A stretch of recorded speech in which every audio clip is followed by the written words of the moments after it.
हाय मित्रांनो, तर आज मी बनवणार आहे झटपट भाजी भेंडीची आणि तांदळाची भाकर। तर तुम्ही बघू शकता, मी भेंडी चिरून घेतली, हिरव्या मिरच्या, लसूण आणि कढीपत्ता आहे।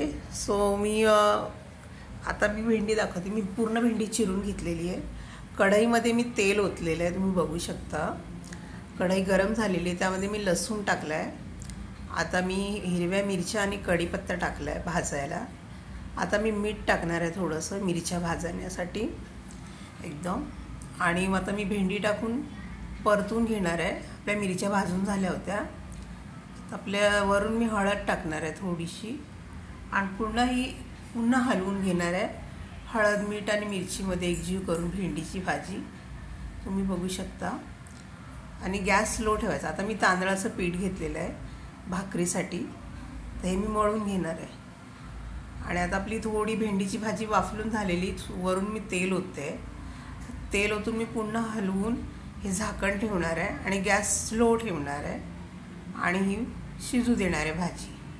आणि आता तोपर्यंत मी पीठ मळून घेणार आहे तांदळाचं, तुम्ही बघू शकता। आता आपलं पीठ मळते मी।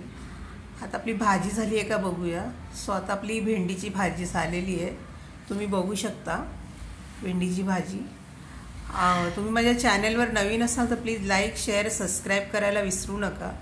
आता आपलं पीठ मळून झालेलं आहे, मी भाकरी थापते, तुम्ही बघू शकता। अशा प्रकारे भाकरी थापून घ्यायच्या। स्वतः मी तव्यामध्ये भाकर टाकते।